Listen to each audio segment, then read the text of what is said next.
어릴 때 정말 재밌게 봤던 만화 영화 가운데 개구쟁이 스머프라고 하는 만화가 있습니다. 이 숲속 깊은 버섯 마을에 사는 파란 몸의 작은 난장이들이 나오는 그러한 만화예요. 아마 여러분들도 많이 보셨으리라 생각이 됩니다. 자, 그런데 이 스머프들 가운데 바로 이 투덜이라고 하는 스머프가 있어요. 투덜이라는 이름을 가진 스머프입니다. 이 이름처럼 항상 불만에 차 있어요. 그래서 어떤 일만 있으면 난 싫어 이렇게 얘기하는 거죠. 밥을 먹으라 그래도 난 밥 먹는 게 싫어. 놀자 그러면 나는 노는 게 싫어. 이런 식이에요. 계속 싫다고 일하게 하면서, 여러분 저 모습을 보시면 팔짱 끼고 있잖아요. 이게 투덜대는 사람이 특징 가운데 하나가 팔짱을 끼는 건가 봅니다. 늘 저렇게 팔짱을 끼고 있으면서 얼굴은 불만에 가득 찬 이러한 표정으로 있는 거죠. 자, 그런데 요즘 우리 시대, 우리가 살고 있는 사람들을 보면 정말 이러한 투덜이 스머프가 우리에게도 정말 많지 않나 이런 생각이 듭니다. 제가 설교를 준비하면서 인터넷에 어떤 카페에 이렇게 들어가서 봤는데요, 어떤 아내가 자기 남편을 투덜이 스머프라고 이렇게 부르더라고요. 자기 남편을 투덜이 스머프라고 하면서 우리 집에 투덜이 스머프가 살아요 이렇게 쓴 거예요. 그게 무슨 내용인가 이렇게 쭉 읽어봤더니, 아내가 남편에게 뭐 좀 이렇게 해달라 그러면 하기는 한대요. 다 하는데 계속해서 투덜투덜 대면서 한다는 거죠. 여러분, 우리가 생활하는 가정이나 또 우리의 직장 속에 이런 투덜이 스머프들이 있는 게 아닌가, 여러분 한번 생각해 보십시오. 이게 기억나는 분이 있습니까? 그런데 사실 그런 것 같아요. 우리는 다른 사람 보면서 야, 저 사람 투덜이야, 저 사람 늘 투덜대, 투덜이 스머프 같아 이렇게 생각하는 것보다 사실은 나에게는 이러한 투덜이 스머프 같은 모습이 없었나, 우리는 자신을 잘 돌아보아야 된다고 하는 것입니다. 이 만화 영화에 나오는 투덜이 스머프는요, 그냥 만화니까 귀엽기라도 하죠. 근데 우리가 일상생활 속에서 이러한 사람을 실제 만나게 되면 정말 피곤해요. 그렇지 않습니까? 무슨 일이든지 만사에 투덜대는 사람, 아무도 그 사람 옆에 가까이 있고 싶어 하지를 않아요. 혹시라도 나에게 이러한 투덜이와 같은, 이 투덜이 스머프 같은 이러한 모습이 있다면 여러분 이거 아까워하면 안 됩니다. 이거 전부 다 버리는 여러분들이 다 될 수 있기를 바랍니다. 자, 우리는 왜 투덜댈까요? 사람들은 왜 투덜댈까요? 투덜대는 이유가 무엇일까요? 그 이유는 감사를 모르기 때문이에요. 감사한 것을 모르기 때문에 감사한 것도 그냥 다 당연하게 그냥 받아들이고, 그리고 자기의 마음에 들지 않으면 나는 싫어 이렇게 이야기를 한다는 것이죠. 여러분 헬렌 켈러를 잘 아시죠? 이 헬렌 켈러는요, 태어난 지 19개월이 되었을 때 뇌척 수막염이라고 하는 병에 걸리게 됩니다. 그래서 시각을 잃어버리고 또 청각도 잃어버렸어요. 이게 보지도 못하고 듣지도 못하니까 결국은 말도 할 수 없는 그러한 어려움을 겪게 되죠. 근데 이 애니 설리번이라고 하는 선생님을 만나서 이러한 장애들을 다 극복하게 됩니다. 그리고 장애인들을 위해서 훌륭한 일을 하는 이런 사회복지 사업가가 되었어요. 하루는 이 헬렌 켈러가 숲속에 다녀온 자기 친구에게 야, 뭘 보고 왔어? 이렇게 물었대요. 그랬더니 친구가 하는 말이 뭐 별거 없었어, 특별한 거 없었어 이렇게 대답을 하는 거죠. 그런데 이 말에 헬렌 켈러가 굉장히 놀랐어요. 왜냐하면 자기는 태어나서 한 번도 볼 수 없었던 것들을 이 친구는 지금 가서 보고 온 거 아닙니까? 보고 왔는데 특별한 거 없었어 이렇게 이야기하니까 두 눈을 뜨고도 특별한 것을 본 것이 없다 이렇게 말하는 이 이야기를 이해하기 어려웠던 거예요. 그래서 이러한 마음을 담아서 쓴 책이 바로 사흘만 볼 수 있다면 이라고 하는 제목의 책입니다. 그런데 이 책 속에서요, 헬렌 켈러가 보고 싶다고 말하는 것들이 있는데 사실 그 내용들이 우리에게는 별로 그다지 특별한 것이 없습니다. 자기를 가르쳐 주었던 그 애니 설리번 선생님의 얼굴, 또 들에 피어 있는 예쁜 꽃들, 저녁이 되면 석양이 빛나는 아름다운 노을들, 또 아침에는 먼동이 터오르는 그런 모습들, 보석처럼 빛나는 밤하늘의 별들, 아침 일찍 출근하는 사람들의 얼굴 표정들, 또 네온 사인이 반짝이는 거리, 쇼윈도에 진열되어 있는 그런 상품들, 이러한 것들을 보고 싶다고 헬렌 켈러가 이야기를 해요. 근데 여러분, 이게 뭐 새로울 게 있나요? 우리는 늘 보는 거잖아요. 항상 우리는 보는 거기 때문에 우리에게는 새로울 것도 없고 신기할 것도 없고, 그러다 보니까 결국 우리에게는 감동이 없다는 거예요. 그래서 그 헬렌 켈러의 친구처럼 그러한 것들을 보고 와서도 뭐 별 특별한 거 없었어, 이렇게 이야기할 수밖에 없다고 하는 것입니다.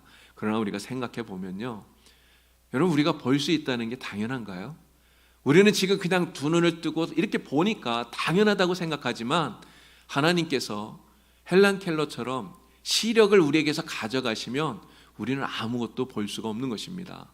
정말 볼 수 있다는 것은 하나님께 우리가 감사해야 될 일이라고 하는 것이죠. 여러분, 매일 밥을 드시면서 식사기도 하시죠. 그런 식사기도 하실 때 정말 간절한 마음으로 오늘 한 끼 음식을 주신 하나님께 여러분 감사하십니까? 사실 저도 생각해 보니까요, 그냥 이렇게 너무 그냥 아무 생각 없이 식사기도 할 때가 굉장히 많은 것 같아요. 그냥 밥 앞에 밥이 오면 저절로 그냥 이렇게 고개 숙이고 그냥 이렇게 잠깐 기도하고, 그냥 너무 이렇게 지나가는 일이 많은 것 같습니다. 그러나 생각해 보니까 여러분, 밥을 먹는다는 것도 너무 감사해요. 하나님께서 우리에게 식욕을 주시지 않았으면 여러분, 산에 진미를 쌓아놓고도 먹을 수 없는 것 아닙니까? 정말 하나님께서 우리에게 먹을 수 있는 은혜를 주셨다는 것, 정말 감사한 일이라고 하는 것이죠. 그런데 많은 사람들이 자기에게 이렇게 주어진 많은 것들 너무나 당연하게 여기기 때문에 감사하지 못한다는 거예요. 이스라엘 백성들이 40년 동안 하늘에서 내리는 만나를 먹었지 않았습니까? 그런데 그 만나를 먹으면서 여러분, 그 만나가 얼마나 기적입니까? 하나님께서 주시는 기적의 음식이에요. 그런데 그 만나를 먹으면서 뭐라고 말합니까? 맛이 없다, 질린다, 이제는 먹기 싫다, 이렇게 이야기를 하는 거예요. 감사를 잃어버리니까 이렇게 투정과 불평이 나온다라고 하는 것이죠. 오늘 우리는 말씀 속에서 이렇게 감사를 잃어버린, 그래서 고통 속에 빠지게 되었던 한 사람을 보게 됩니다. 그럼 그 사람이 바로 요나예요. 요나는 하나님의 명령을 어기고 니느웨가 아닌 다시스로 가는 배를 탔죠. 그러다가 풍랑을 만나서 사공들에 의해서 바다에 던져지게 됩니다. 그리고는 결국 큰 물고기 뱃속에까지 들어가게 된 거예요. 여러분, 요나가 왜 하나님의 명령을 어기고 이렇게 도망가게 되었을까요? 그 이유는 이거예요. 하나님께서 주시는 구원, 이 구원은 하나님께서 특별하게 선택하신 이스라엘 백성, 선민인 그들만 받을 수 있다고 생각했기 때문에 그런 것입니다. 그래서 이방인, 특별히 이스라엘의 원수인 이 아수르, 그들의 수도인 니느웨 사람들이 하나님이 전해주는 이 말씀을 듣고 혹시라도 회개해서 하나님이 주시는 구원을 받을까 봐, 내가 그것은 정말 눈뜨고 못 본다, 이런 마음이 요나에게 있었던 거예요. 차라리 내가 죽더라도 죽는 것보다 그것은 더 싫다, 이런 마음이 요나에게는 있었던 겁니다. 그래서 요나는 하나님의 명령을 어기고 도망가게 되었던 거죠. 하지만 요나가 하나님의 뜻을 바르게 깨달았더라면 오히려 요나는 하나님께 감사했어야 마땅하다는 것입니다.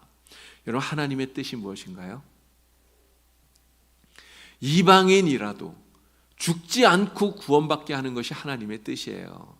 정말 죽을 수밖에 없는 이방인들이지만 그들에게 복음을 전해서 그들이 회개하고 주님께로 돌아와서 영생 얻게 하는 것이 하나님의 뜻입니다.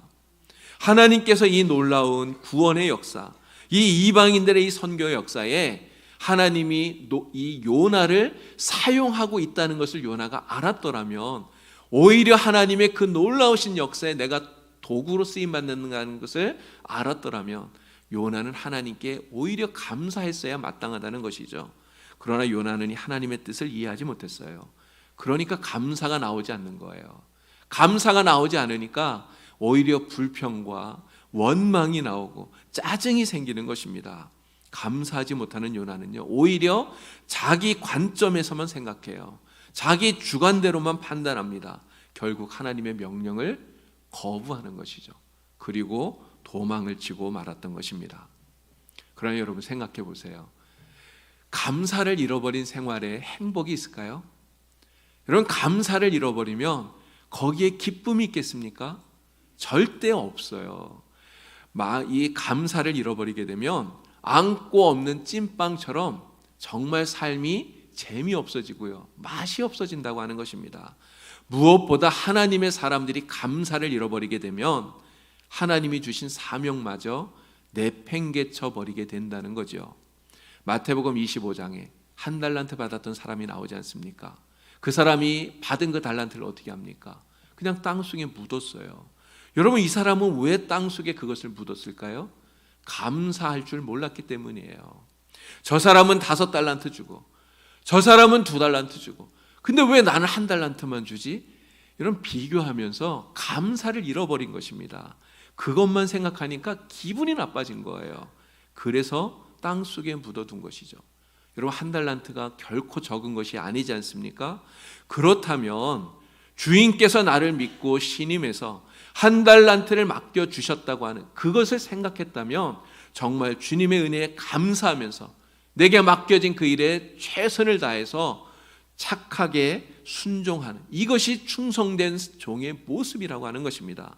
그런데 남들과 비교하면서 내가 기분 나쁘다고, 내 마음이 상하다고, 내가 불평하고 원망하면서 하나님 맡겨주신 사명 내팽개쳐 버린 것이죠. 감사를 잃어버렸기 때문에 그랬던 것입니다. 또 하나님의 사람이 감사를 잃어버리면 어떻게 될까요? 결국은 가장 낮은 자리, 가장 비참한 자리에 처하게 된다는 거예요. 불행해진다고 하는 것입니다. 여러분, 이 1달란트 받은 사람은 결국 어떻게 되었습니까? 쫓겨났죠. 쫓겨나고 또 책망을 받았습니다. 여러분, 요나는 어떻게 되었죠? 요나는 감사를 잃어버리고 불평과 원망에 사로잡혀서 하나님 주신 이 사명을 내팽개치고 도망가다가 결국은 바다에 빠뜨려지게 되었어요. 그리고는 물고기 뱃속에 들어가게 되었다고 하는 것입니다. 우리가 하나님을 믿는 우리가 우리의 삶 속에서 감사를 잃어버리면 이렇게 된다고 하는 거예요. 감사 없이는 결코 행복해질 수가 없습니다. 기쁨이 넘치는 삶을 살 수가 없는 거예요. 여러분 모두가 다 절대로 감사를 잃어버리지 않는 여러분들이 다 되기를 바랍니다. 반드시 감사를 잃어버리지 마시고 날마다 감사하면서 살아가는 여러분들이 되기를 바랍니다. 자, 물고기 뱃속에 들어간 요나, 그는요 이 고난의 자리, 그 고통의 자리에서 처절하게 회개하죠. 물고기 뱃속에 들어가서야 하나님을 바라보면서 기도하기 시작해요. 무엇보다 요나는 마침내 그 물고기 뱃속에서 잃어버렸던 감사를 회복하게 되었다는 것이죠. 자, 우리 9절 말씀을 다시 한번 다 같이 읽어보도록 하겠습니다. 9절 말씀입니다. 나는 감사하는 목소리로 주께 제사를 드리며 나의 서원을 주께 갚겠나이다. 구원은 여호와께 속하였나이다 하니라. 아멘. 여러분 생각해 보세요. 지금 요나가 있는 자리, 물고기 뱃속이에요. 여러분 그 자리가 감사의 자리인가요? 사실 생각해 보면 감사할 수 없는 곳입니다. 도저히 감사할 수 없는 자리예요. 여러분들이 한번 이 물고기 뱃속에 들어갔다고 상상을 해보셔요. 여러분 어떨 것 같습니까? 정말 빛이 하나도 들어오지 않는 깜깜한 암흑천지 아니겠습니까? 물고기가 얼마나 많은 것들을 삼켰겠어요. 그러한 것들이 뱃속에서 소화되어지고 막 이러면서 정말 상상할 수 없는 역한 냄새들이 코를 찌를 거예요. 지금은 살아있지만 곧 나도 죽게 된다고 하는 그러한 불안감이 엄습하지 않았겠습니까? 여러분 요나가 있는 이 자리는요 감사의 자리가 아니라 정말 두려움의 자리고요, 고통의 자리고 고난의 자리고 정말 너무너무 두려운 그러한 자리라고 하는 것입니다. 우리가 이러한 절망적인 순간에 빠졌다면 정말 우리가 감사할 수 있겠습니까? 정말 어렵다는 것이죠. 그러나 아무리 어려워도 아무리 힘들어도 우리는 그 자리에서 감사해야 된다는 거예요. 왜 그렇습니까?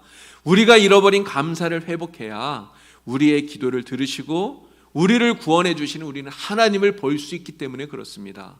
우리가 잃어버린 감사를 회복해야 우리는 그 절망의 자리, 고난의 자리에서 다시 일어설 수 있기 때문에 그런 것입니다.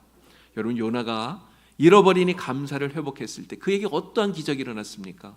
첫째는 요나가 이 감사를 회복하니까요 자기가 처했던 이 고난의 상황을 이길 수 있는 힘을 얻게 되었다는 거예요. 요나는 이 절망적인 이 물고기 뱃속에 밤낮 3일을 있었습니다. 정말 얼마나 그 시간이 길었겠어요. 그러나 요나는 그 속에서 절망하지 않습니다. 오히려 구원에 대한 소망을 가졌다는 것이죠. 구원에 대한 소망을 가지고 하나님께 기도하면서 감사할 수 있었어요. 감사를 회복했기 때문에 그런 것입니다. 한 목사님의 아내가 40대 젊은 나이에 폐암으로 돌아가셨다고 해요. 이 폐암 말기의 고통이 정말 극심하다고 하지 않습니까? 그런데 이 사모님께서는 죽기 직전까지 일기를 쓰셨는데 이분이 쓴 그 일기를 보면 온통 감사하다는 말뿐이었다고 해요. 목사님을 만나서 사모로서 교회를 섬긴 것에 대해서 감사를 하고요. 또 자녀들이 신앙 안에서 잘 자랑하는 것, 그것을 보면서 감사를 하고, 어제는 오늘보다 고통이 조금 덜해서 그것 때문에 감사하고요.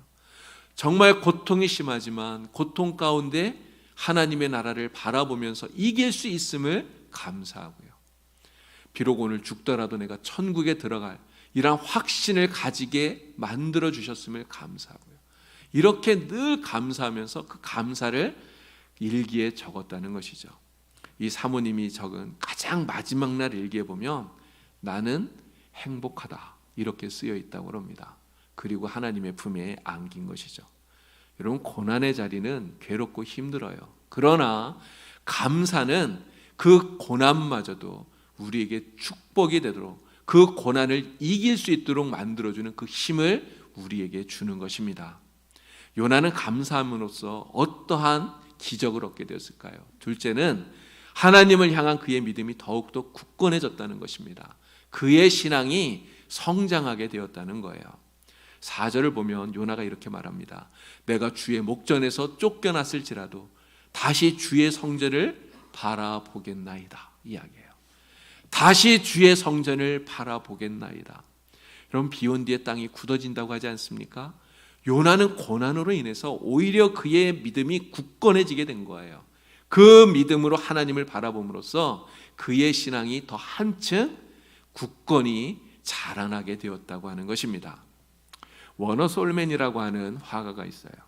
이 화가가 결혼하고 나서 얼마 되지 않았는데 임파선 결핵이라고 하는 진단을 받습니다. 그래서 3개월밖에 살지 못한다고 하는 그러한 시한부 진단을 받았어요. 그의 아내가 임신한 지 3개월밖에 되지 않았을 때입니다. 이제 곧 아이가 태어날 것 아닙니까? 그런데 자기는 곧 죽게 되었어요. 아내에게도 미안하고 태어날 아기에게도 너무나 죄스럽고, 그래서 이 솔맨은 너무너무 괴로워합니다. 그런데 그의 아내가 이 솔맨을 위로하면서 이런 이야기를 해요. 여보, 3개월밖에 못 산다고 생각하지 말고 하나님께서 우리에게 3개월을 주셨다고 생각해요. 그렇게 이야기하는 거예요. 그러면서 아무도 원망하지 말고 하나님이 주신 이 천금 같은 이 3개월을 가장 아름다운 시간으로 우리 함께 만들어가요. 이렇게 위로를 한 거예요. 자, 이 두 사람은 3개월의 시간을 주신 하나님께 감사합니다. 그리고 이 솔맨이 열심히 그림을 그렸는데요. 이 솔맨이 그린 그림이 바로 이 그림이에요. 예수님의 얼굴. 여러분, 이 그림 많이 보시지 않았습니까? 정말 전 세계 많은 사람들이 이 그림을 통해서 얼마나 많은 은혜를 받고 감동을 느꼈는지 몰라요. 솔맨이 이렇게 될 수 있었던 것, 바로 감사를 회복하였기 때문입니다. 감사를 회복함으로써 주님만 바라보는 이 믿음을 갖게 되었던 것이죠. 3개월이 지난 후에 솔맨이 죽었을까요? 그렇지 않았습니다. 기적이 일어난 거예요. 그의 병이 완전히 낫는 이러한 기적이 일어나게 된 것입니다. 여러분, 감사는 고난의 자리에서 우리의 믿음을 더욱더 굳건하게 만들어주고, 그리고 이러한 하나님의 기적을 보게 하는 이러한 능력을 가지고 있는 것이죠. 여러분, 감사를 회복함으로써 요나가 얻었던 또 하나의 기적이 있습니다. 그것은 바로 선지자로서 하나님께서 주신 사명을 감당할 수 있게 되었다고 하는 거예요. 자, 요나는 드디어 물고기 뱃속에서 나오게 됩니다.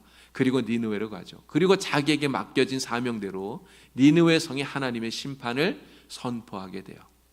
물고기 뱃속에서 하나님께 감사했더니 하나님께서 요나를 구원해 주시고요. 그리고 그에게 선지자로서 자기 사명을 감당할 수 있도록 하나님이 만들어 주셨던 것입니다. 우리 생애 최고의 해라고 하는 아주 오래된 영화가 한 편 있는데요. 해롤드 러셀이라고 하는 사람이 자기의 이야기를 이 영화로 만든 거예요. 2차 세계대전 때 이 해롤드 러셀이라고 하는 사람이 공수부대원으로 전투에 참가를 했다가 폭탄에 맞아서 이 두 팔을 다 잃어버리게 되었습니다. 불구가 된 것이죠. 이는 낙심해서 정말 좌절하는 마음으로 하나님 앞에 원망의 기도를 합니다. 하나님, 저는 이제 이 두 팔을 다 잃어버렸기 때문에 저는 정말 쓸모가 없는 사람입니다. 차라리 저를 데려가 주세요. 하나님 앞에 기도했어요. 이렇게 원망하면서 하나님 앞에 기도하는데 하나님께서 그에게 분명하게 들려주시는 음성이 있었습니다. 하나님 이렇게 말씀하시는 거예요. 그래도 잃은 것보다 얻은 것이 더 많지 않느냐. 생각해 보니까요, 정말 죽을 수도 있었는데 지금 살아있는 거예요. 생명이 있지 않습니까? 모든 것을 다 잃을 수 있었는데 아직도 나에게는 팔은 없지만 여전히 두 눈이 있고 두 귀가 있고 두 발이 있고 정말 얻은 것이 더 많다니라는 생각이 든 거예요. 그래서 이 러셀은 잃은 것에 대한 원망을 잃어버리고 자신이 얻은 것에 대한 감사를 하게 됩니다. 그러고 났더니요, 정말 삶이 바뀌게 되었어요. 자신과 같은 불행 속에서 좌절하고 있는 사람들에게 희망을 주기 위해서 그래서 러셀은 자신의 이야기를 책으로 만들게 됩니다. 그 책이 베스트셀러가 되었고요. 그리고 그 내용을 영화로 만든 것이 바로 우리 생애 최고의 해라고 하는 그런 영화예요. 이 영화 속에 이 러셀은 자기가 직접 출연해서 이 영화를 만들었다고 합니다. 그래서 많은 사람들에게, 정말 좌절 속에 있는 사람들에게 큰 감동을 준 그런 영화가 된 것이죠. 여러분, 감사를 회복하는 것은요, 하나님의 사명을 회복하는 것입니다. 그래서 감사는 하나님이 나에게 주신 이 사명을 깨닫고 그것을 감당할 수 있는 그러한 능력을 우리에게 주는 줄로 믿습니다. 여러분, 11월은 감사의 달이에요. 특별히 올해는 우리가 코로나로 인해서 여러 가지 많은 어려움들을 겪었습니다. 그러나 그 어려움 가운데서도 하나님께서 우리를 지켜주시지 않았습니까? 하나님께서 우리를 보호해 주시고 오늘 우리가 이 자리에 나와서 이렇게 예배할 수 있도록 하나님이 은혜를 베풀어 주셨잖아요. 하나님의 그 은혜에 우리가 감사하면서 정말 이 한 달을 우리가 하나님 앞에 감사하며 살아가는 그러한 성도가 되어야 되겠습니다. 자, 이 11월 감사의 달, 이 감사의 달에 우리 모두가 실천해야 될 세 가지를 여러분들에게 제가 말씀을 드리려고 합니다. 저도 실천하고 여러분도 실천하고, 그래서 이 세 가지를 우리 11월 한 달 동안 다 같이 실천하셔서 정말 우리 안에 감사가 더욱더 풍성해지는 그런 은혜를 누릴 수 있길 바랍니다. 자, 첫째는 감사의 나무의 열매를 주렁주렁 달자고 하는 거예요. 여러분 들어오시면서 보신 분들 계실 텐데 본당 로비에 감사나무를 세워놨습니다. 거기에 포스트잇을 앞에 이렇게 비치를 해두었는데요, 거기에다가 여러분들의 그 감사하는 내용을 적어서 거기에 다시길 바랍니다. 근데 감사의 내용만 적으세요. 여러분 이름은 적지 마시기 바랍니다. 자기 이름은 적지 마시고 감사의 내용들, 또 너무 구체적으로 적으려고 하실 필요도 없어요. 그냥 뭉퉁그려서 이렇게 적으셔도 상관없습니다. 어쨌든 감사의 내용을 여러분 적으셔서 거기에 열매로 여러분 다시기 바랍니다. 그래서 정말 거기에 풍성하게 달린 그런 감사의 내용들을 우리들이 다 같이 함께 보면서 우리 안에 감사가 더욱더 풍성하게 넘치게 하시고, 그리고 그러한 감사들로 말미암아서 우리 하나님께 영광을 돌리는, 정말 하나님을 기쁘시게 하는 우리들이 될 수 있기를 바랍니다. 지금은 이제 시작이기 때문에 몇 개 달려있지 않아요. 그러나 11월 한 달이 끝났을 때, 정말 11월 30일 그 마지막 날 여러분들이 오셔서 보셨을 때 거기에 풍성하게 감사의 열매가 달려있을 수 있도록 이런 많은 감사를 다실 수 있기를 바랍니다. 예, 아멘이시죠? 예, 꼭 다시기 바랍니다. 자, 두 번째는 감사의 일기를 쓰는 거예요. 감사의 일기를 쓰는 것입니다. 매일 하루의 삶을 돌아보면서 쓰는 이 감사의 일기는요, 우리의 일생을 변화시키는 능력을 가지고 있는 거예요.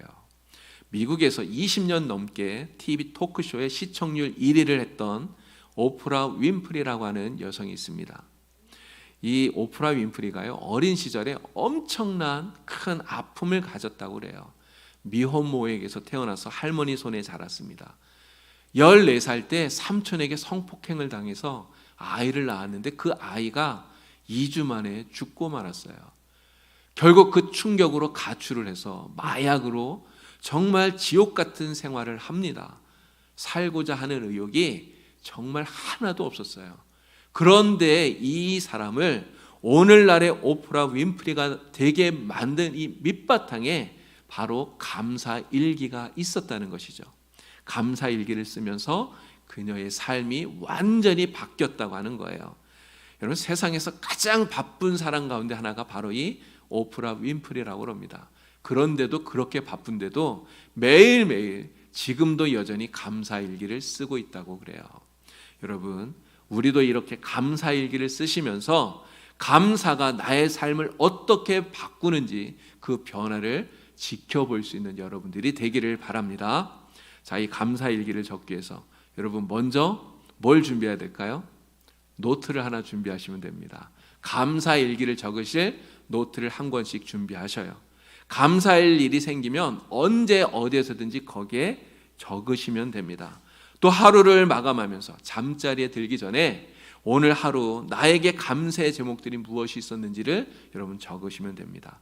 그런데 감사일기를 적으실 때 너무 거창한 거 생각하시면 안 돼요. 우리는 너무 이렇게 거창한 거, 대단한 거, 이런 것들만 생각해서 그러한 거 적으려고 하면 별로 감사한 게 생각나지 않아요. 그러나 일상 속에서 정말 소소한 감사. 오늘 내가 누구 만나서 같이 식사할 수 있어서 감사하다. 내가 정말 오늘 보고 싶었던 누가 있었는데 얼굴 보게 되어서 감사하다. 오늘 우리 자녀에게서 전화가 와서 정말 그 목소리 들을 수 있어서 감사하다. 여러분, 이런 소소한 감사들을 여러분 거기에 적으시면 되는 것입니다. 한 달 동안 이 감사일기를 이렇게 적으시면서 하나님이 우리에게 주시는 삶의 변화들, 큰 기쁨을 맛보는 여러분들이 다 될 수 있기를 바랍니다. 꼭 적으시길 바랍니다. 자, 이제 마지막 세 번째, 우리가 무엇을 해야 되느냐? 이러한 감사를 여러분들의 자녀들에게 간증하시고 또 감사를 가르치라는 거예요. 이런 감사를 간증해라 이렇게 말하니까 이런 간증 이러면 좀 어렵다는 느낌이 들어요. 내 어렵게 생각할 게 하나도 없습니다. 감사 일기를 적으시면서 여러분들이 느꼈던 그러한 감동을 여러분의 자녀들에게 이야기를 해주라는 거예요. 감사가 나의 삶을 어떻게 변화시켰는지, 이 감사를 통해서 내가 어떠한 기쁨을 누렸는지를 이야기를 해주라고 하는 것입니다. 비행기를 처음 탄 아이가 비행기가 이륙하려고 하니까요, 굉장히 불안해합니다. 그래서 같이 그 옆자리에 앉아있던 어떤 신사가 이 아이에게 자기가 갖고 있던 과자를 좀 나누어 주었어요. 근데 이 아이가 이 과자를 받아들고도 아무 말도 안 하는 거예요. 그랬더니 어머니가 이 아이에게 감사합니다 얘기해야지 하고 타일렀어요. 근데 어머니가 이렇게 타이르는데도 이 아이가 말을 안 해요. 너무 긴장이 돼서 그랬는지 아무 말도 안 하는 거예요. 그랬더니 신사가 이야기합니다. 괜찮아요. 감사합니다 말 안 해도 돼 이렇게 얘기를 했어요. 그랬더니 어머니가 뭐라고 했는지 아십니까? 아니에요. 이 아이가 감사의 말을 배운다면 더 훌륭하게 자라게 될 겁니다. 이렇게 이야기하면서 자기 아이에게 감사를 가르치더라는 것이죠. 여러분, 우리 아이들이 감사를 배우게 되면 하나님의 은혜가 더 풍성한 그런 삶을 살게 될 줄로 믿습니다. 그렇기 때문에 우리는 우리 자녀들에게 감사를 반드시 가르쳐야 되는 것이죠. 이 11월 감사의 달에 이 세 가지 실천의 내용들 여러분 반드시 실천하실 수 있기를 바랍니다. 꼭 실천하셔서 감사가 우리의 삶에 놀라운 변화와 기적을 만들어내는 것을 경험하시는 우리 봉상교회 모든 성도가 되기를 우리 주님의 이름으로 축원을 드립니다. 기도드리겠습니다. 하나님 아버지, 우리에게 날마다 은혜를 베풀어 주시니 참으로 감사합니다. 올 한 해는 코로나로 또 태풍으로 또 삶의 여러 가지 문제들로 우리에게 어려움들이 많았지만 그래도 하나님의 은혜로 지금까지 지내오게 하시니 참으로 감사합니다. 삶의 어떠한 형편 속에서도 감사를 잃어버리지 않고 오히려 감사하고 기뻐함으로 하나님의 놀라운 기적의 역사를 체험하면서 살아가는 복된 우리 봉산교회 모든 성도가 되게 하여 주시옵소서. 예수님의 이름으로 기도드리옵나이다. 아멘.